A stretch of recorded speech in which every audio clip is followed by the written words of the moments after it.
This episode discusses themes of death, illness, addiction, child marriage, violence, and disturbing imagery. Listener discretion is advised. Welcome back to the ABJ podcast. We're back here at the table. Fun fact, this is take 2. Lily's makeup and hair was looking crazy the other day. Magnificent. Yeah, unfortunately, your boy deleted all the footage and fucked up. We're going to fix that and try again on this second take. Today we're talking about Edgar Allan Poe, poet, writer, horror enthusiast, probably the godfather of horror writing, and maybe even a little bit of detective writing as well. We're going to go through all of these things and more in this episode, but we are doing this episode for pretty much one reason and one reason only, not just because we're giant Edgar Allan Poe fans. I'm more of a fan of the history of Poe himself and not so much of his literature. I'm more of his literature than his legacy. I've only read a handful of his books, but I'm not like a big poetry guy, so like some of the stuff kind of just goes over my head. That's because I'm probably stupid. But why are we doing Poe, and what's coming up if you're an Edgar Allan Poe fan and you're living in the area? I am, first of all, hi, I'm Lily from Witchcrafts by Lily. If you see She's me learning. Crocheting here, it's because that's what I do. But I'm also going to be the host of Pilgaru's Books and Brews Club this month. And What day? It's on, you're right. Sorry, I always forget that. It's October 22nd. It's a Wednesday night. It is at 7 p.m.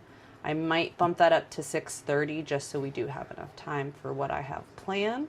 And what I have planned is we are going to be discussing reading as well as discussing 4 of Poe's most famous literary works. All ages are welcome. There's going to be food specials from A-Team's. A-Team's Wings and Things is going to be outside with a food truck, but they're going to have a food special which will be announced that week. And Pilgaru's also working with me to have some drink specials, a cocktail special and a coffee special. Nice. It's going to be super exciting. You're going to be entered in for raffles and giveaways that day? Yeah. So I'm planning on doing a giveaway. There's going to be a handmade crocheted item. Spoiler alert, This isn't it. That was a cat rubbing against me. Go ahead, sorry. She's playing footsie under the table. I am planning on crocheting something handmade, as well as there will be a copy of all of Edgar Allan Poe's tales and poems will be given away, and it's basically going to be a participation prize raffle.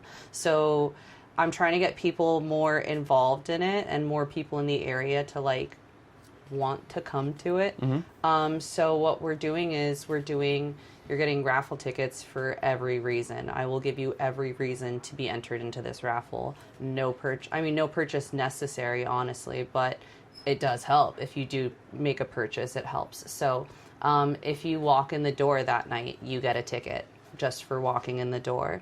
Literally, whether you're there for book club or not, that's the one thing I will give to everybody who's there. Everyone will get a ticket for that. And then, like I said, there's going to be drink specials. So Pilgaru is a brewing company. They do brew all of their beers, craft beers in-house. And all of their drinks are homemade, organically. Alyssa makes all of her cocktails from scratch. And you're going to be on camera if you walk up here. There's a camera right there. Just letting you know. But it's right behind you. Sorry. So because they do have amazing drinks there already. You're going to be on camera. Just every time. You're going to have a ticket for the drinks that are already on tap. And then if you're getting one of the drink specials, you'll get 2 tickets. And then, like I said, for A-Team's food, they will be there that day as well. And you'll get 1 ticket for getting food from them. But if you get their special that day, you'll get 2 tickets as well. And then there's also, like I said, so no purchase necessary. That option would be participate in the group if you want to read one of the poems or bring a poem of yourself, of your own, of Edgar Allan Poe's. That's maybe your favorite. What if someone comes with Edgar Allan Poe clothing? A Ravens jersey. You want to come themed? Let's go. You're gonna get a ticket for that. Participation is the whole point. So when we do get to the discussion points too, you can join our Facebook page. There is a Pilgaru Books and Brews Club Facebook page. And if you go into there, I'm going to be reading these stories, dropping them once a week. And there's going to be questions that are in the Facebook page. And if you join those discussions and comment and you're in those, you're also getting tickets for that. Like if any bit of participation, you're going to get. I'm expecting there to be a lot of tickets, and we'll see who gets the prize at the end of the day. Awesome. I'm super excited for it. I'm pretty proud of you for doing this, and I'm trying to do my part to help promoting by doing this episode. So we're going to get this done, recorded, and go out. All right. Lily, picture this. It's a cold October night in Baltimore. At 1849, a man stumbles through the streets, delirious, mumbling the name Reynolds. His clothes don't fit. He collapses outside a polling station. Days later, he's dead. That man was Edgar Allan Poe, a writer who gave us haunting mansions, beating hearts under floorboards, masked plagues, and a raven that croaked nevermore. But his life was his life was as haunted as his imagination. A childhood loss, a career of brilliance and poverty, a love story cut short, and a death that remains unsolved to this very day.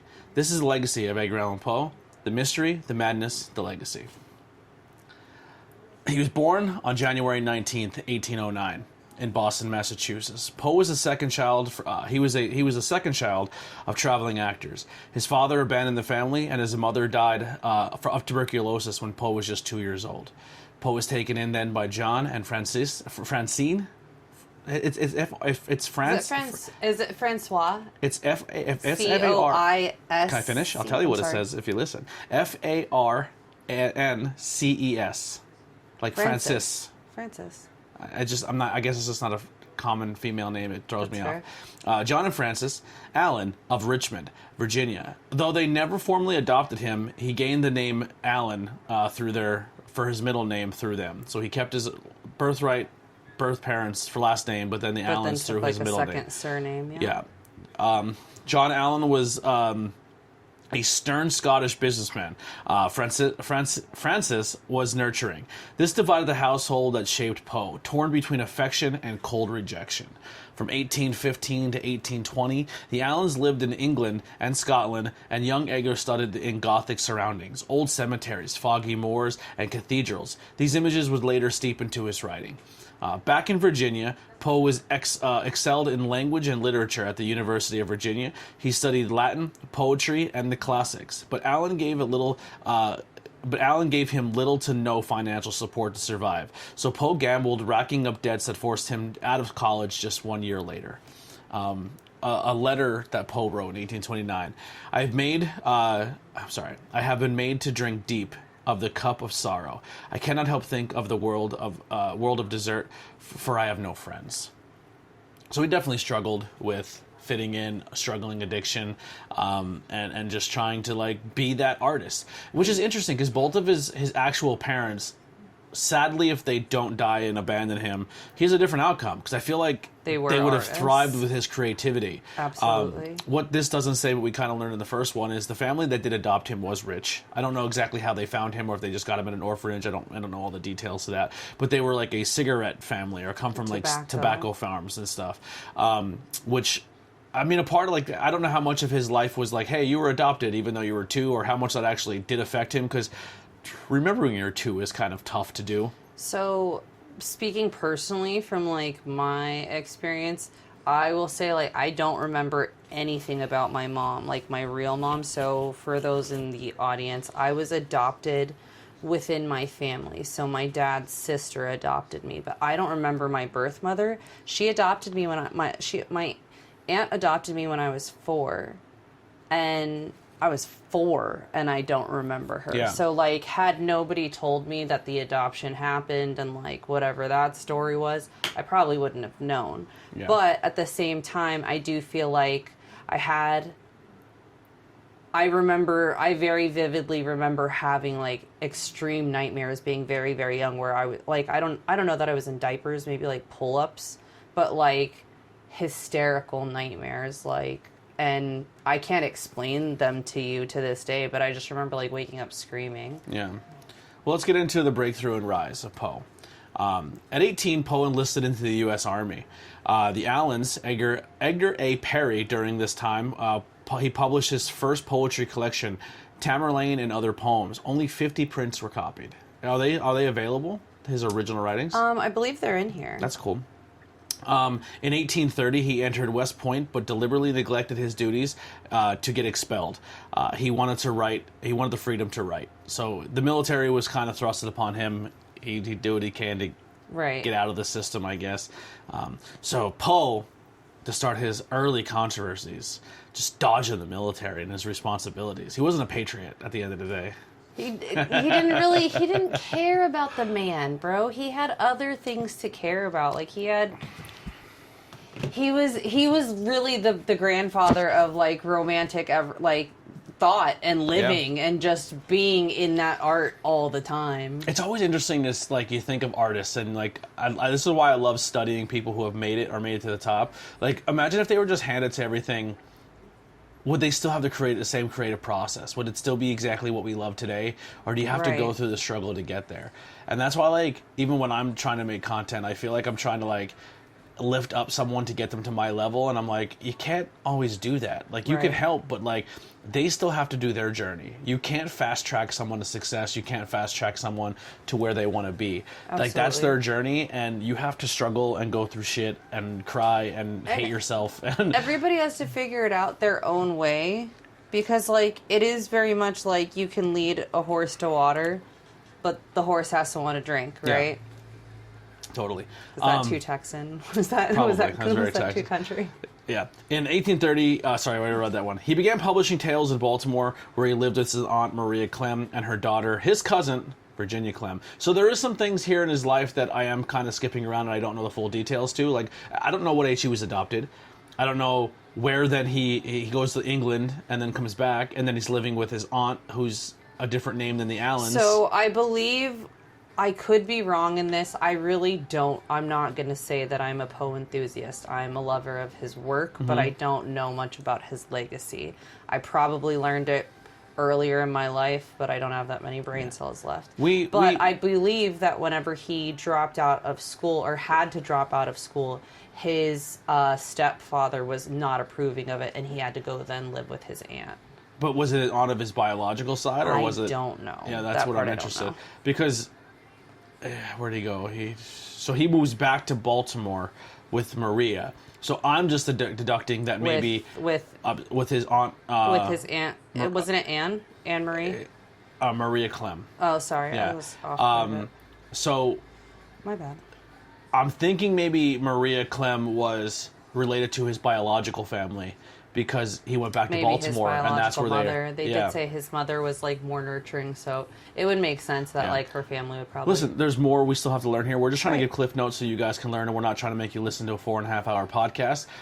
Plus, I don't want to edit a 4.5 hour podcast, so definitely look into more things. I'm sure there's great books about Poe, documentaries, whatever. I know I'm going to dive into more and try to learn more myself, but this was kind of thrown together. I didn't get to do the full research I wanted because. It was like, hey, can we do this? Yeah. So. Yeah, I'm going to leave it. What I was going to say, though, is I am excited for you to watch The Pale Blue Eye. Yeah. Because, like, after now, I watched it recently, and now, like, this is the second time we're doing this, but, like, relearning more about his legacy and then watching the movie is, like, a cool... Is it not about him, or is it about his writings? Like, it's about a young Edgar Allan Poe in, like, as a cadet. Gotcha. All right. And also, we're talking about him marrying his cousin, Virginia. Little bit of controversy here. She's 13. So. And we figured him out to be about 24, 25. Yeah. So, maybe a little bit of a yikers in that situation there. But yeah, let's dive more into that. In 1836, Poe married Virginia. She was only 13. Though shocking to the modern eyes, marriages of this type were not unheard of in the 1800s. Right. Still, their bond was deep, and illness later devastated him, because then she also died of tuberculosis, the same way his mother died. The trauma, am I right? Poe became the editor at the Southern Literary Messenger. His savage reviews earned him the fame and his enemies, which then nicknamed him the Tomahawk Man. in He 1830. did I think he was doing satire at that time too, if I'm not correct. If I'm not He's like, was he incorrect. like our first shock jock? He was like our first Howard Stern. In 1839, collection Tales of Grotesque and Arabesque, I'm probably saying that wrong. Arabesque. Thank you. Was his first major success. The true breakthrough came with the 1845 with The Raven. So The Raven was part of another book, but that poem was the one that really, really set him off.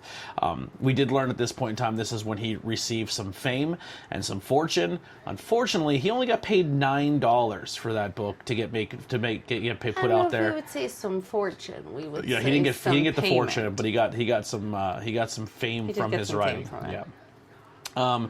The poem was printed in newspapers across the country. Poe became instantly famous, but his fame didn't bring fortune. He was still only paid a few dollars for it. Poe achieved fame, but never financial stability. Do you think that struggle, being recognized as a genius but living in poverty, contributed to his darker outlook on life? It would drive me fucking insane. Absolutely. That's me right now. I'm a fucking genius with a great podcast that no one listens to, but the ones who do get it. And that's why I love I have all of you. I have so many thoughts on this, and I want to not make this political, but absolutely, people who have money have different opportunities that people who don't have money don't get. So, like, if he had more money, maybe he could have kept that fame longer and then, whatever with it. But at the same time, like, I don't think he would have written, not to say he would not have wrote as deeply, but I don't think it would be the same. Yeah. I think that he is famous for what he wrote about because of what he went through. Well, speaking of that, Poe was more than just a poet of gloom. He revolutionized modern genres. The detective fiction genre. The Murders of Rue Morgue in 1841, Poe introduced C. Augustine Dupin, the first modern detective, which I believe that name was also used in the Fallout video games. Augustine was used in that, definitely, and Dupin was also used in that. So I believe that does make an appearance. I believe it's Fallout 4. I'm not sure about I don't know. I'll have to play it again and show it to you. Fact check me in the comment section, but I believe it was in there. Dupin's logic, observation, and I don't know that word. Rationalization. Rationalization, thank you. Directly influenced Sherlock Holmes and Hercule, and also Poirot. Parrot, or however you say his name. BP's a big fan of detective stuff, and all three of these names I've heard him mention before. Some of the stuff sounds really, really cool. I definitely want to look into it. I know a little bit of Sherlock Holmes, but more modern-day versions. I never really listened to the OGG versions. Sherlock Holmes is kind of like Doctor Who. It's like there's different eras of Sherlock Holmes where each person kind of like took the idea of the character and did their own version of it. Like Batman, the same way. Where like the creator of Batman, well, the creators of Batman, that's another topic for another day, wrote it, and then other writers and people took their spin on what they thought Batman was, but keeping him true to the original form. So I would definitely love to learn more about Sherlock Holmes. That's a name on my bucket list that I want to research and learn more of. Heck yeah, I'm with it. Yeah, but Gothic horror. The fall of the House of the Usher in 1839. Family decayed, mirrored in a crumbling mansion. A telltale heart. A murder driven insane by guilt and the imagination of the beating dead man's heart. The Black Cat, 1843. Cruelty, alcoholism, and psychological terror. And then poetry. He had The Raven. He had a fake story about a translucent air travel. Annabelle Lee, 1849, written shortly before his death, Mourning Eternal Love, likely inspired by Virginia. He was a proto to science fiction with the balloon hoax, a fake story about another scary air traveler. Eureka, his cosmological essay foreshadowing the Big Bang Theory. He did literacy criticism he had received, advocating for the unity of effect. Every moment of a story should contribute to a single emotional impact. Influenced short fiction structure for centuries. Absolutely. But if you had to choose which of Poe's innovations stands out the most, the father of detective, the pioneer of psychological horror, or the early voice of science fiction, what do you think you have experienced more of Poe's history? For me, I would say it would be more of the psychological horror. Yeah. That like I was never really I'm not well versed in horror movies at all. But spooky season would come around and my mom would let me get whatever books I wanted, and I always like tended to go for the detective ones. Like I wanted the like not. We could go like Goosebumps for sure, but like I also wanted like all the Harriet the Spies. I wanted the Hank the Cowdogs. Like if we go even younger, like I liked the mystery thing, and he's absolutely like. So you're more driven by his detective series Yeah, than his gothic. But his well, horror. I would say that in my younger days, I was more driven by the detective stuff, and now I feel like in my maturity, not that I'm not mature, but working on it. wow. I think that I've found more beauty in, like, I see that maybe through all of my trauma, maybe that's what it is. Yeah. Is it me? Am I the problem? I don't know. But I think that after having having gone through that trauma and then going back and rereading it, I'm like, oh wow, I see it all kind of in a different light. Yeah, I definitely, like I said, the idea of Poe, I never really read his works, but I definitely know his works through other means of pop culture. I won't go through them because we probably talk about them here later, but definitely like detective. I'm a Batman guy. I'm a Sherlock Holmes, like that aspect too. The same with you. I loved all that. Then growing up, a big chunk of who I am as a kid, besides the pro wrestling and like Ninja Turtle aspect and superheroes, was also horror. Like I was really thrusted into the horror genre very early. My parents, I remember watching, and my uncle Butch watching Are You Afraid? I mean Tales of the Crypt, which then led me to love Goosebumps and Are You Afraid of the Dark. My other Uncle Steve, super into the classic Universal monsters and loved the Twilight Zone. Like if some families watched the Christmas Story on Christmas, our family New Year's Day, New Year's Eve, Twilight Zone was on until the ball dropped. Like that was on in the rooms. Was a Twilight Zone. Oh my gosh! You know what I mean? I kind of love that. Yeah, that's amazing. That was big, and like and then like I would sit like the families would kind of split into like two groups. Like the guys were in one room and the girls were in the other. Like the aunts and the uncles. I feel like that happened at our house too. And the uncles would be either they would just transition to talking points and debates and who was the best and what was the greatest and quoting TVs and movies. So even watching my adult figures quote, like my Uncle Frank quoting Married with Children quotes or the Honeymooners over and over and over again, and my Uncle Steve singing Beatles songs, like, but then also switching into like who's the greatest running back of all time, you know what I mean? So like I was like, it's funny, and then the aunts are into the dark and the spooky as well as them. Like I was very thrusted into a family that creativity and horror and all that stuff was very much a part of that. But so, and I could see like so much of now what we know as Poe in a lot of that, which is kind of cool. Yeah. Well, let's get into controversies and conflicts. Poe had a reputation for alcoholism, though modern scholars debate whether he was a chronic drinker or simply unable to just handle small amounts of alcohol. So he might have just been a really cheap drunk, but who knows? He's been so long, people theorize. It's all just rumors of drug use, particularly opium circled through evidence, and his evidence is that he's thin. So people say that's heroin, my guys. Yeah. So that just means that, like, okay, maybe he couldn't have a drink because he was already messed up on other stuff. Very true. But also, that stuff makes you hallucinate. He accused Henry Watson stories. Longfellow of plagiarism, sparking a very public known feud between them as the Longfellow War. Mm-hmm.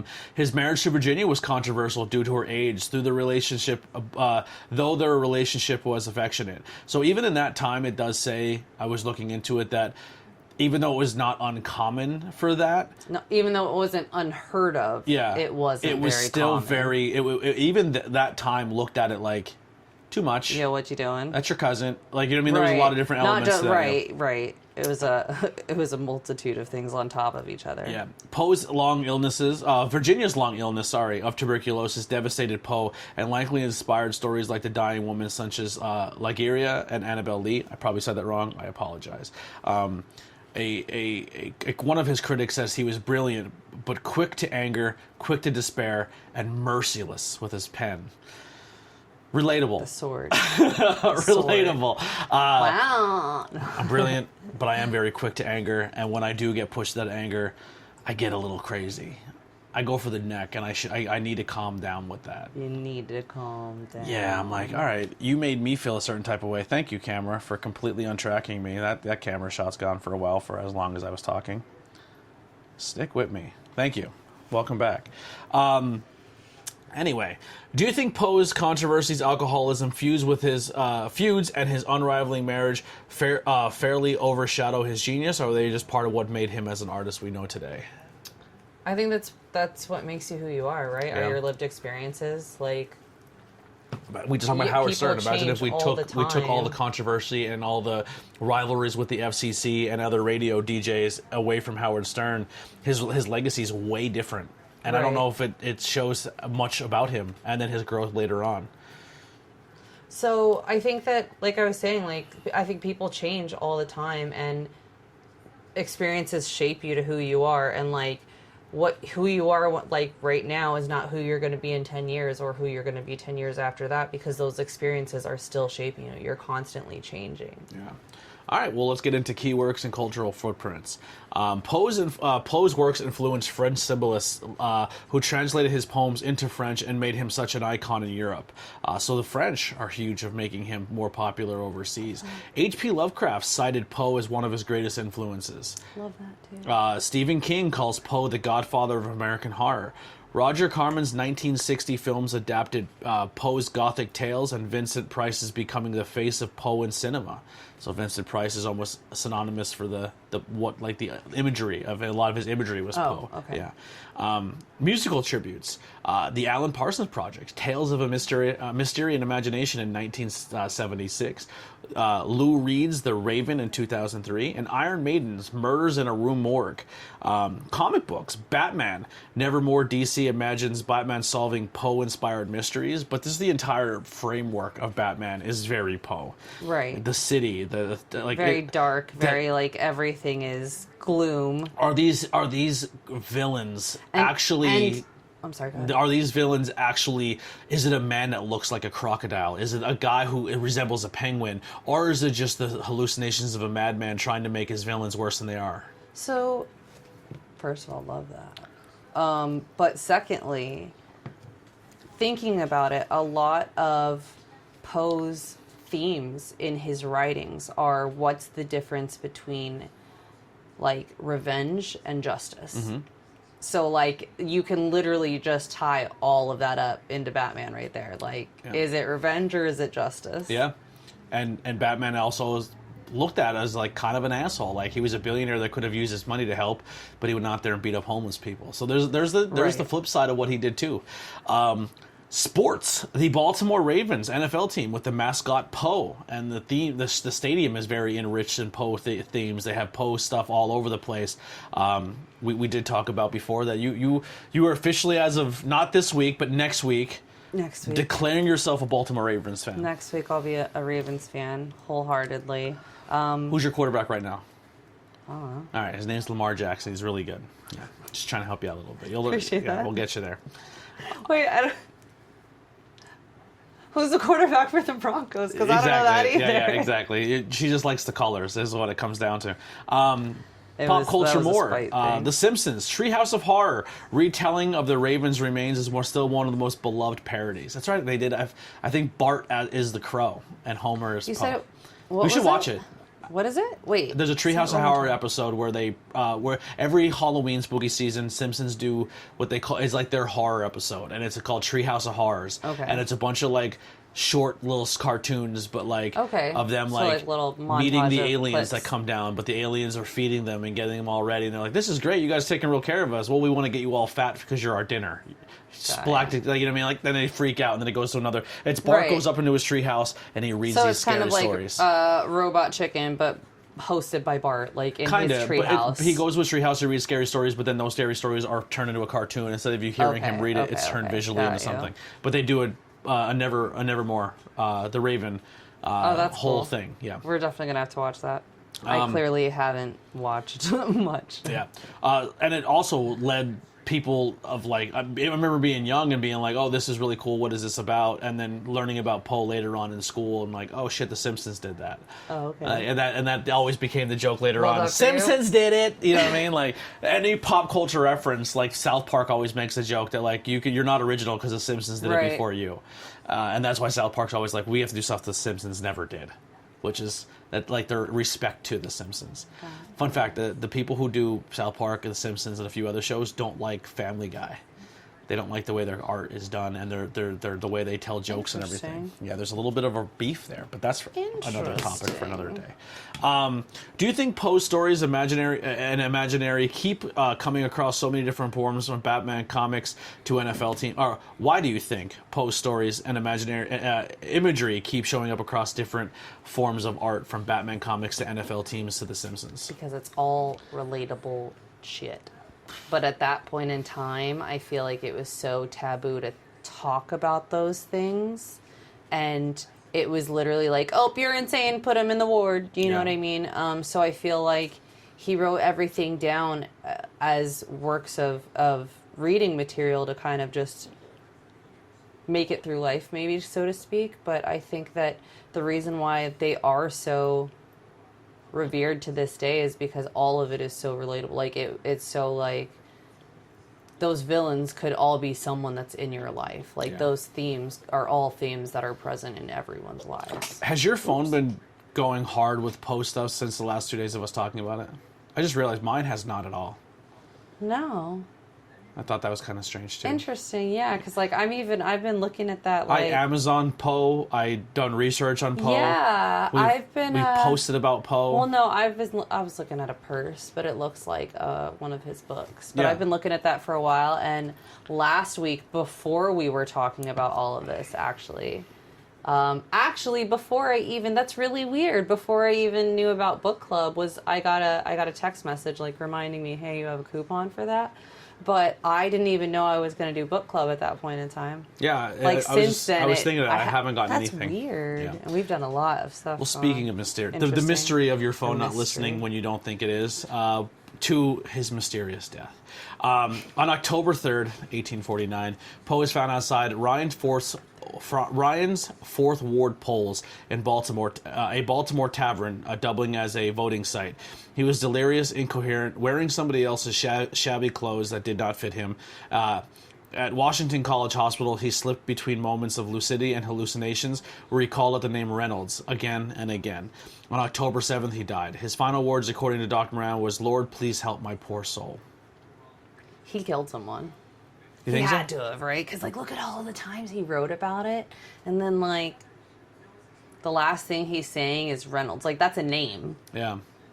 So he's drunk or delirious or whatever, or is about to die in whatever manner. And I feel like this ghost is coming for him, right?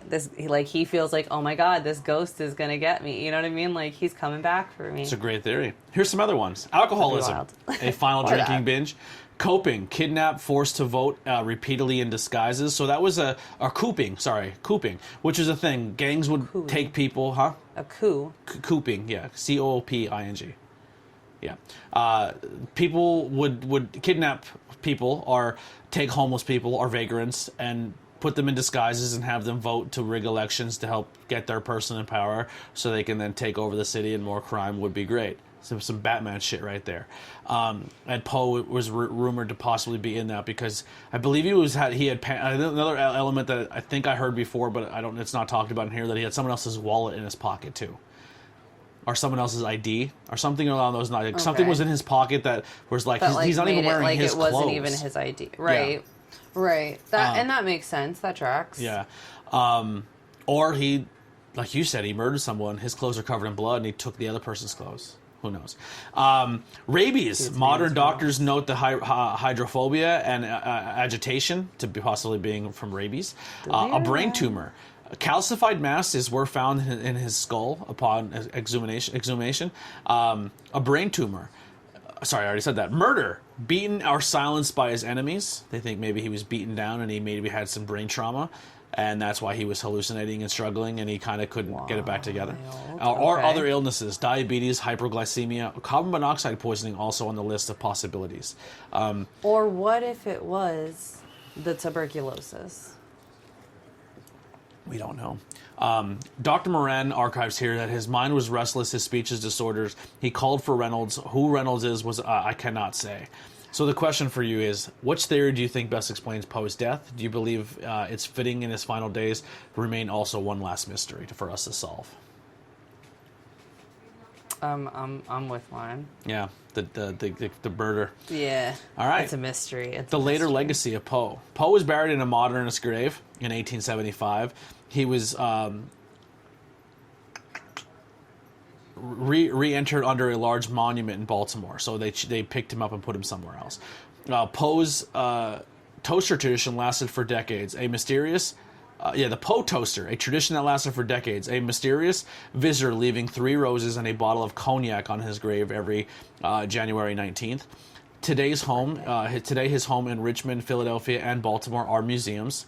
So I didn't even know he lived in Philly. That's kind of cool. No, wait, in Philly? Yeah, Richmond. He had a house in Richmond, Virginia, and Baltimore, and they're all museums. Yeah, none of those are Philly. Richmond, Philadelphia, Oh, sorry. and Baltimore. All right, my bad. Yes. I'm out of it. Sorry. I have the delirium. His work, maybe you have the rabies. His work was studied worldwide. His face and stories are instantly recognizable. He does have a very recognizable face. I think when people put up that black and white image of his face, I have it on that candle back there. yeah, it's just people immediately like, that's Edgar Allan Poe. That's him.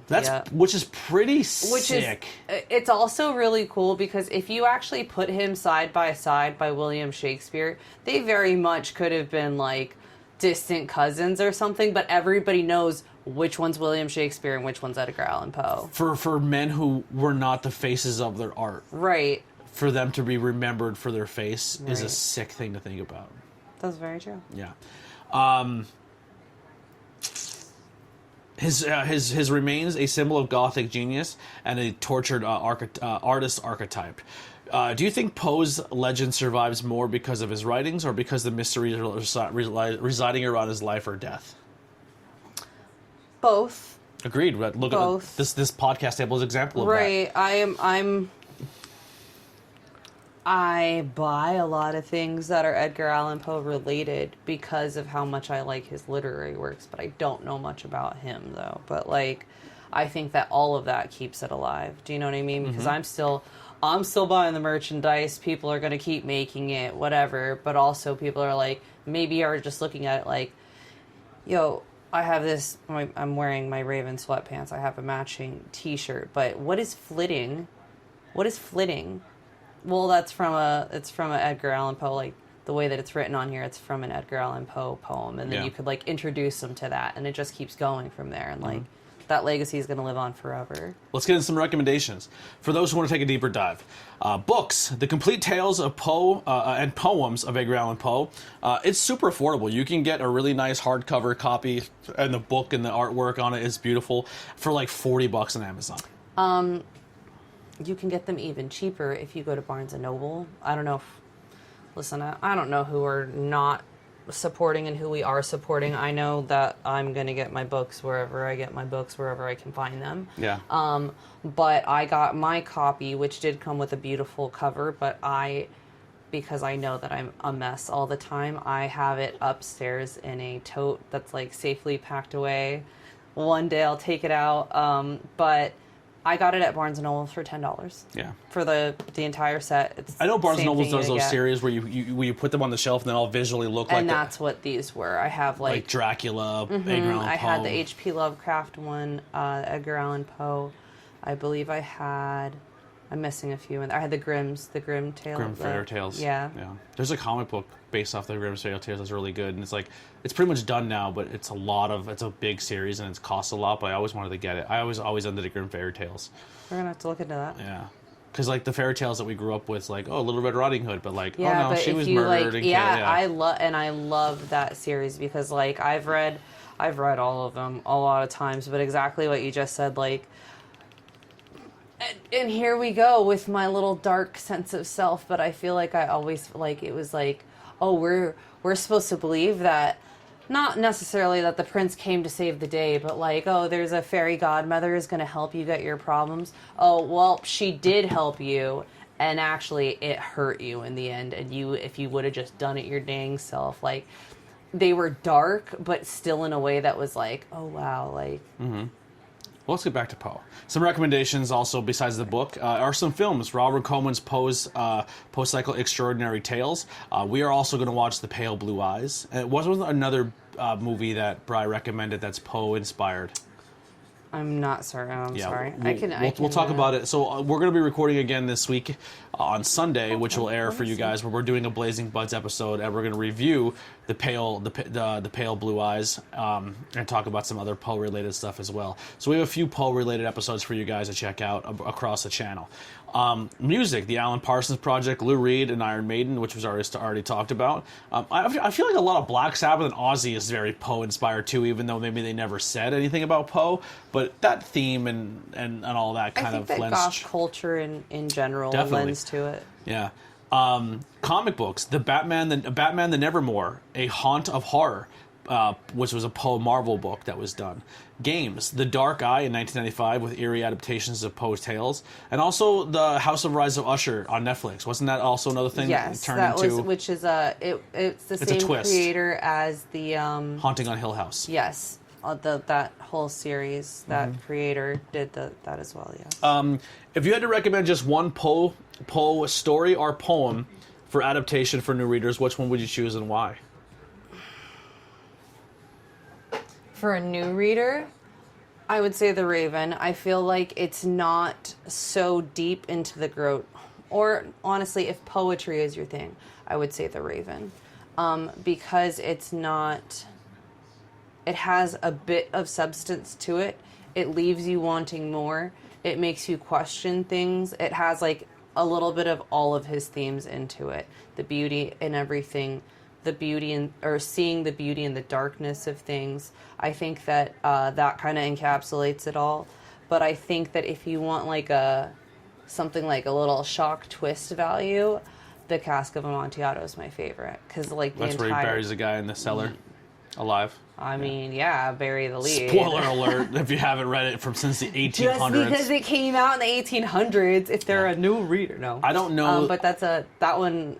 I remember being in school and first reading it. I think I was 10th grade reading it and being like, wait, what just happened? Did we miss something there? Like, can we just backtrack a page and just like, it was such a... plot twist. I mean, yeah, a plot twist, absolutely. It was very much a Fight Club moment. Like, what? Yeah. For me, I'm not... Reading books, I don't get very visual.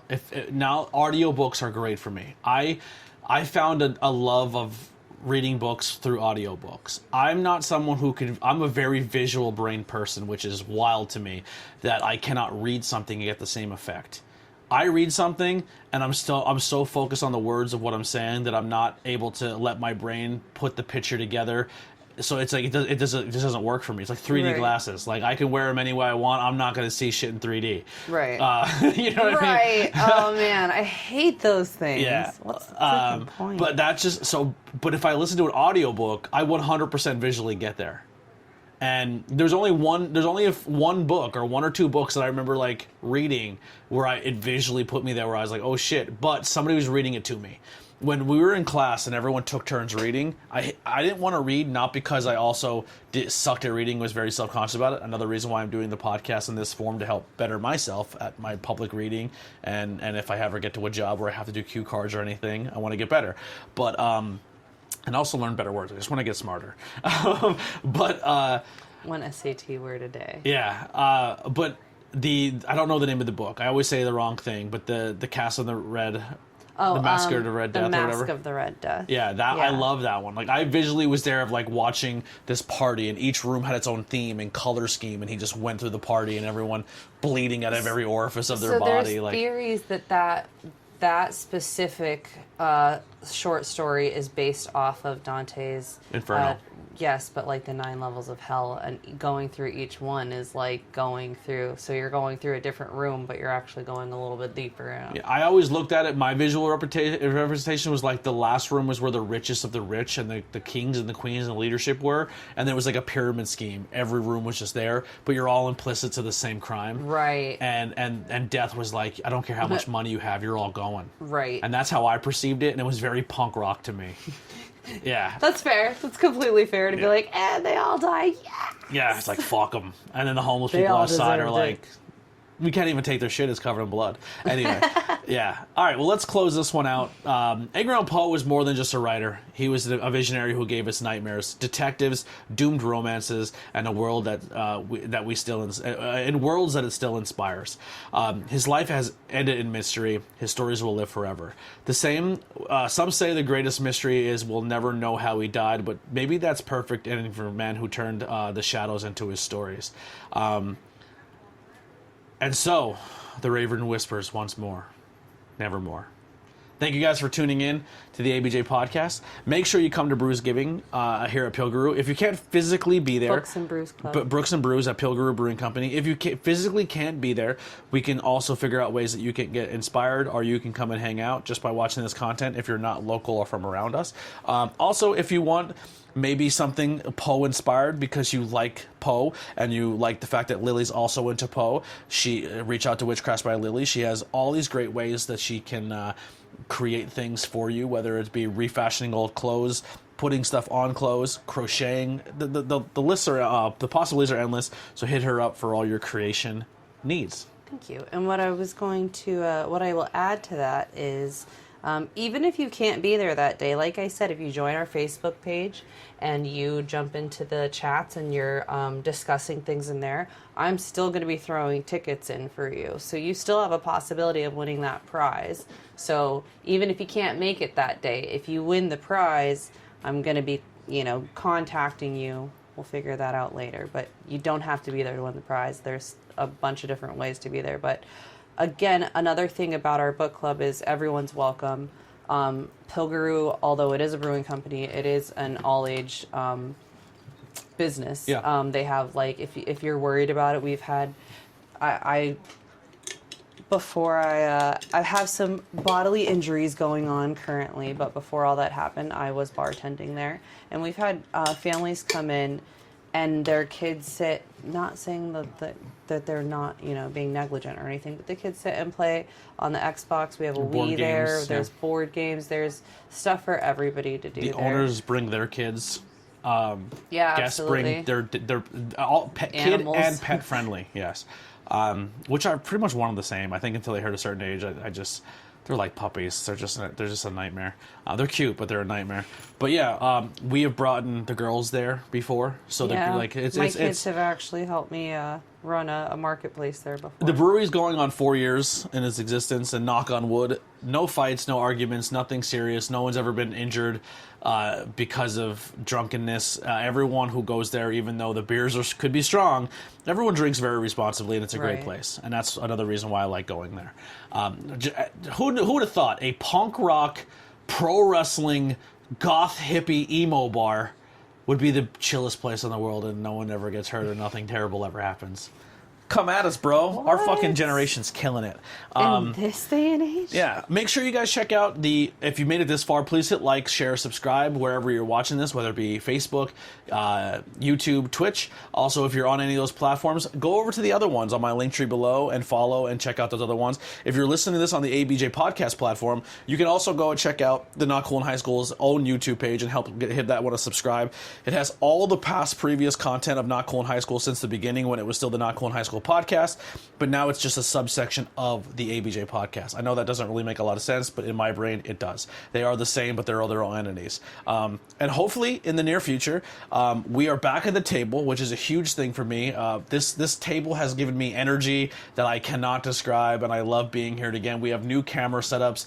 I'm still working on if I like it or not, but I do enjoy this.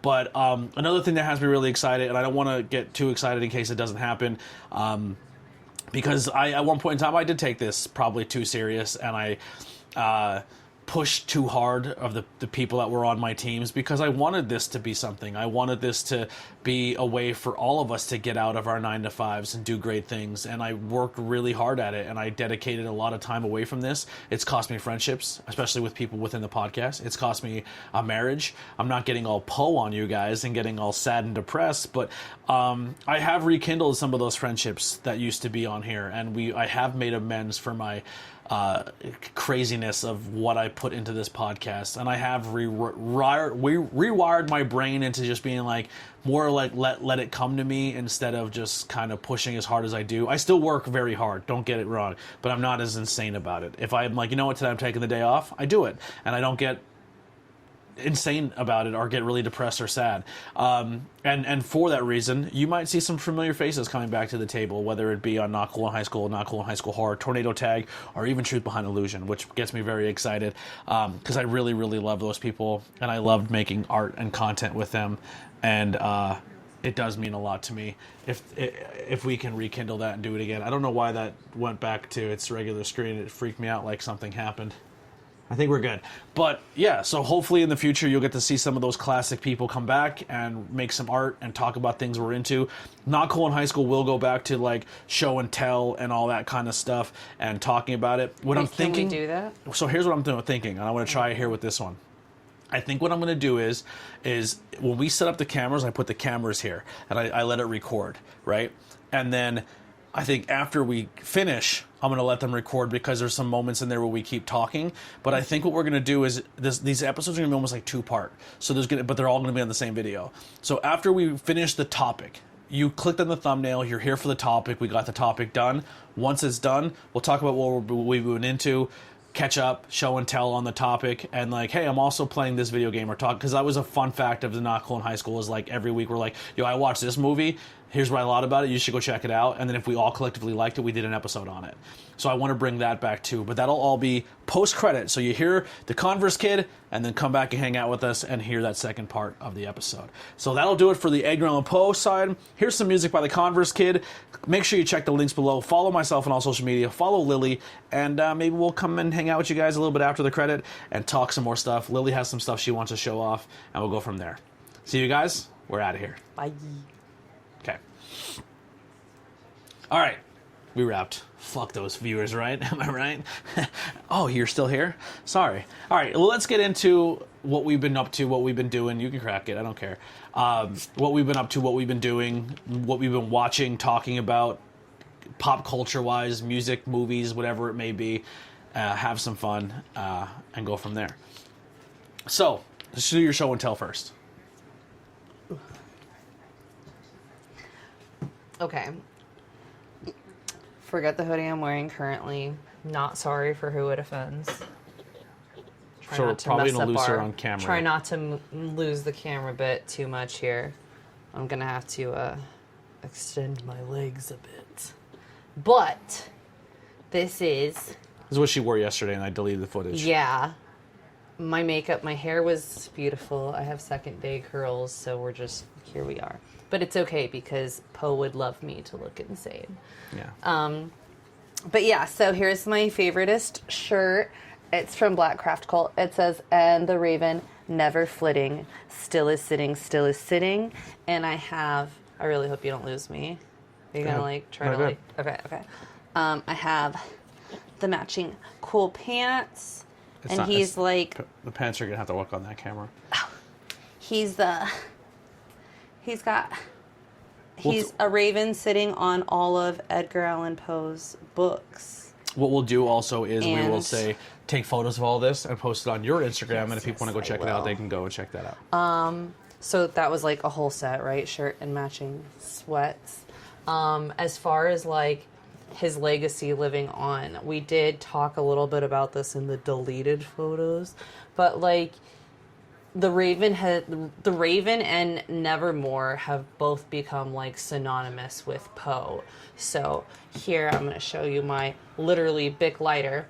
You know Edgar Allan Poe ain't getting paid for this, but it's literally a raven that says Nevermore on it. And so this is my second one of these. Actually, every time I see one, I buy one. Yeah. And lastly, in more recent pop culture, I have to pull out my Crocs because I'm a Croc girl. Wednesday Addams. If you watch the new Wednesday series, I have all my little Croc gibbets, but I have the Nevermore Academy. Nevermore little seal there too. And their secret society is the Ravens. Yeah. So like it's all. So You finished the new season? Was it without spoilers or anything? Recommend it? Good.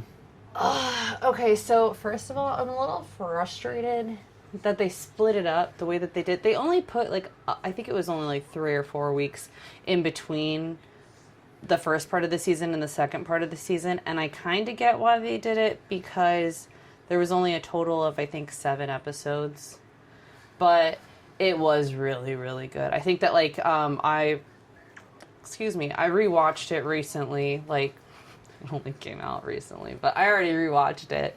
But watching it from beginning to end and not having that separation in between, I really enjoyed it. Yeah, I feel like Wednesday is Jenna like, Ortega. with just the character of Wednesday is almost outgrowing the Addams family. Absolutely. So before the Netflix adaptation, I already had a Wednesday Addams tattoo. Yeah. Like, she's kind of like, she's just that little ball of pitch black. That's kind of how Harley Quinn is now too. Harley Quinn has kind of outgrown the Batman universe, and she's outgrown the sidekick role of the Joker. Like, she's just like become a cultural phenom, which is kind of cool. Like, they're part of a universe, but has become even bigger. Like, almost kind of like another example. I'll give the love to the dudes, so we don't get those sunglass dudes in the front seat of their car upset. But like Hank Hill, like almost people forget that's a Beavis and Butthead spinoff.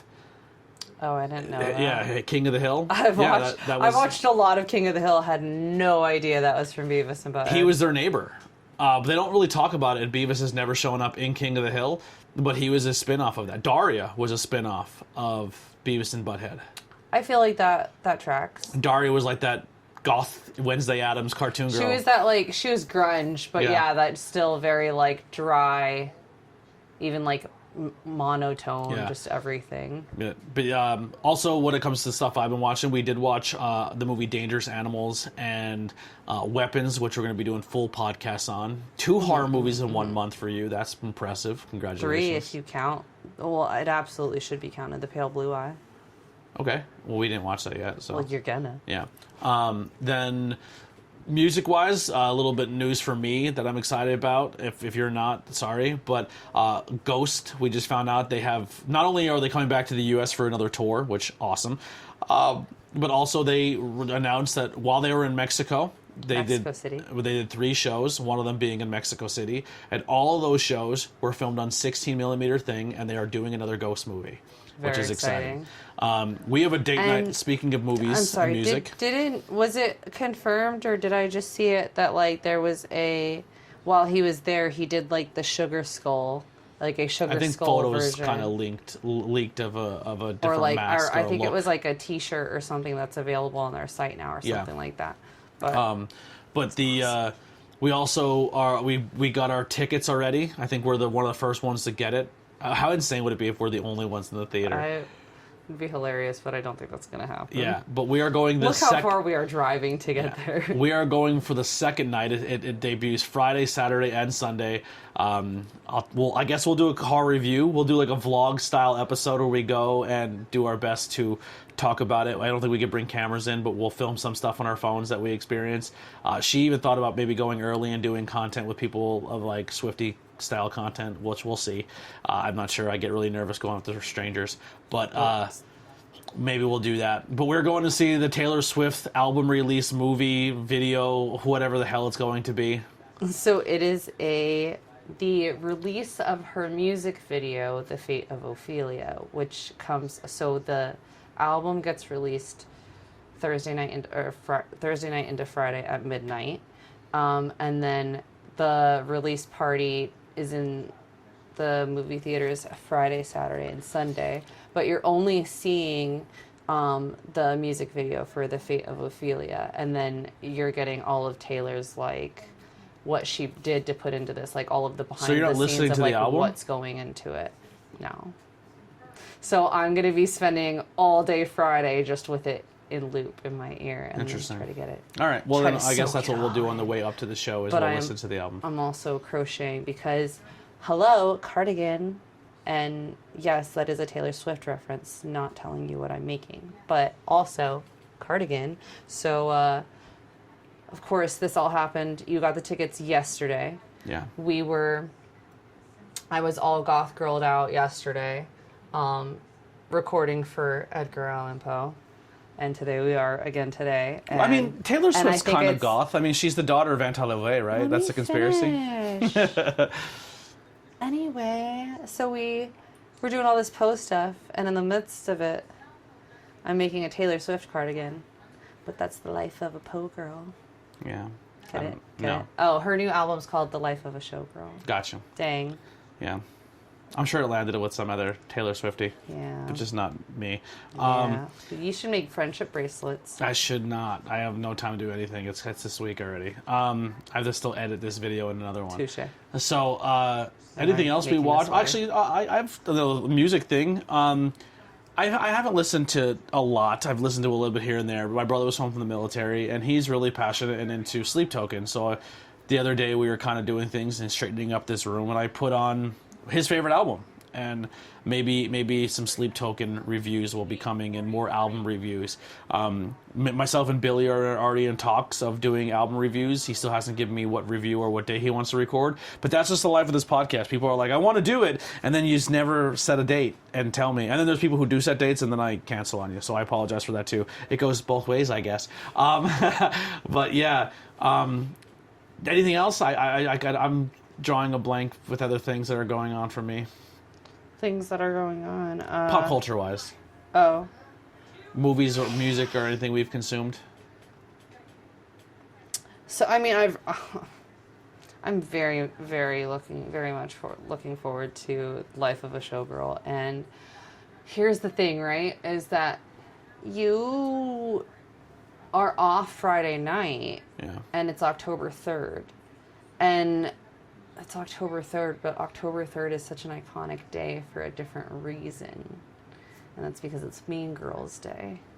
Taylor Swift is not a mean girl by no means. But maybe I have my own conspiracy theory with that. Should I give the Taylor Swift conspiracy theory? Go ahead. Okay, so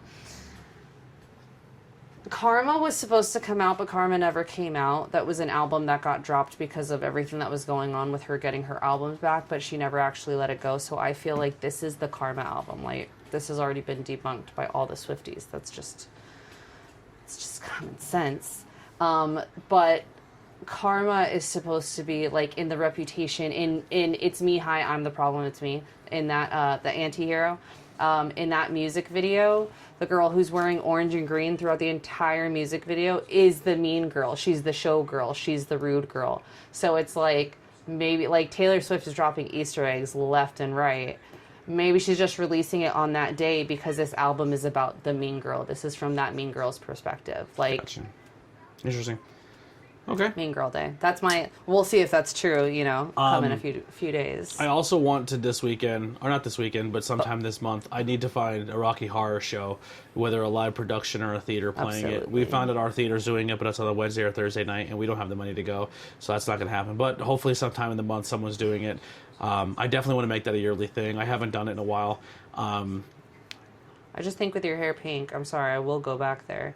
You should. I think we should do Mean Girls finally. I should make you watch Mean Girls. Okay. It's a cult classic at this point. We have a table, we have time, we have me and you. It's easy to book with you because you live here. Right. So, yeah, we can do more movies. I'm making you watch all these horrors so you can make me watch your stupid ones, too. Girl movie. Yeah. You're gonna watch Clueless too. No, All right. I'm just kidding. I'll watch it. We'll watch it and talk about it. Honestly, Clueless is. We could talk about how it doesn't. That's Alicia age Silverstone, well. right? Yeah. Yeah. I'll watch them There's both. a lot of parts in it that don't age well. I'm going to make you watch some fucked up shit, though. You do. No, I haven't. I've been really... I didn't pull your hair out, but the reason you didn't get a lot of braids done during Dangerous Animals is because my hands were in my mouth, like going like this that was the entire nothing. time. I know. I Dangerous- watched movies with you. That's my Dangerous point. Animals Like, you're is telling me, like, oh, Sesame but have Street. you watched some messed up shit? Bruh. I watched somebody get cut in half from their hoo-ha. Terrifier.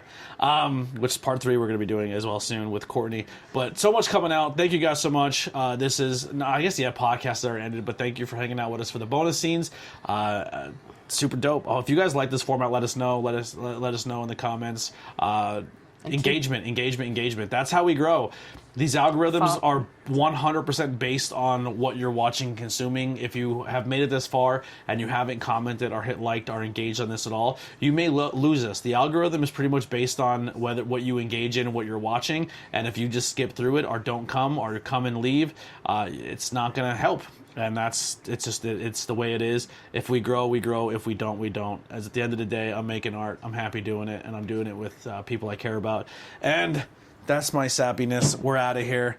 Enjoy yourselves. Have a good spooky season. We have tons of spooky season content coming for you. Even though the Not Cool in High School page is dedicated and the horror page is its own thing, we are doing speaker-related stuff on each page this month because that's what it is.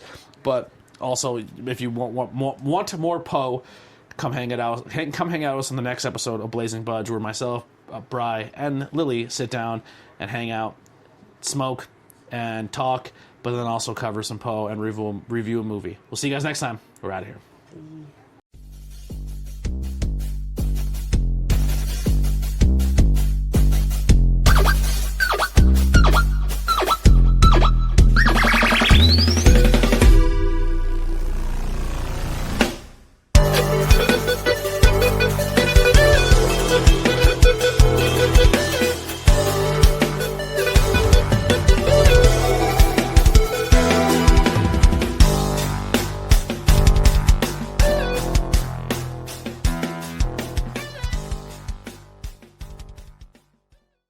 Sorry, I'm like, I don't know where.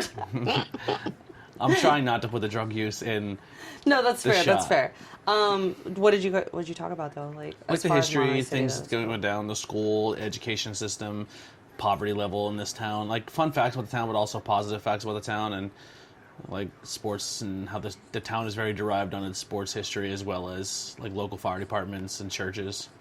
I know you talk about Monterey City all the time, but I'm excited to watch it because I don't really like you talk. I don't want to say you talk more about, but I feel like you talk frequently about the Molly Maguires. Mm-hmm. So and also I did enough about them, but not a lot because I want to do a full episode. Well, no, what I was gonna say though, I mean, like in a day-to-day, like just your regular talk, like you've talked about them to me before, because like I brought them up to you, I think, because of my friend's grandfather. She was connected to them, yeah. Right.